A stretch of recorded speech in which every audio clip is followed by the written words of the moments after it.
ಅಸ್ಸಲಾಂ ವಾಲಿಕುಂ ಗೆಳೆಯರಿ, ಈ ವಿಡಿಯೋದಲ್ಲಿ ನಮ್ಮ ಟಾಪಿಕ್ ಆಗಿದೆ ಬೆಕ್ಕು, ಆ ಕ್ಯಾಟಿನ ಬಗ್ಗೆ ನಾವು ವಿಚಾರಿಸೋಣ ಇನ್ಶಾ ಅಲ್ಲಾಹ್. ಕ್ಯಾಟ್ ಇಸ್ಲಾಂ ಧರ್ಮದಲ್ಲಿ ನಜಸ್ಸು ಅಲ್ಲ, ಅದನ್ನು ನಾವು ಸಾಕಬಹುದು.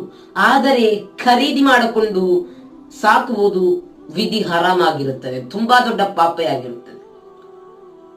ಯಾಕೆಂದ್ರೆ ಕಣ್ಣು ನಮ್ಮ ಮನೆಗೆ ಬಂದರೆ ಆದರೆ ಬೆಕ್ಕು ಖರೀದಿ ಮಾಡುವುದು ತುಂಬಾ ದೊಡ್ಡ ಪಾಪ. ಒಂದು ದಿನ ಪೈಗಂಬರ್ ಮೊಹಮ್ಮದ್ ಮುಸ್ತಫಾ ಸಲ್ಲಲ್ಲಾಹು ಅಲೈಹಿ ವಸಲ್ಲಂ ರವರು ನಮಾಜಿಗೆ ಹೋಗುವಾಗ ಒಂದು ಬೆಕ್ಕು, ಆ ಬೆಕ್ಕಿನ ಹೆಸರಾಗಿರುತ್ತದೆ ಮುಆಸ. ಆ ಬೆಕ್ಕು ಬಂದು ತನ್ನ ನಬಿ ಸಲ್ಲಲ್ಲಾಹು ಅಲೈಹಿ ವಸಲ್ಲಂ ರವರ ಬಟ್ಟೆಯಲ್ಲಿ ಕೂತ್ಕೊಳ್ತದೆ, ಅಂದ್ರೆ ಅದರಲ್ಲಿ ಮಲಗುತ್ತದೆ.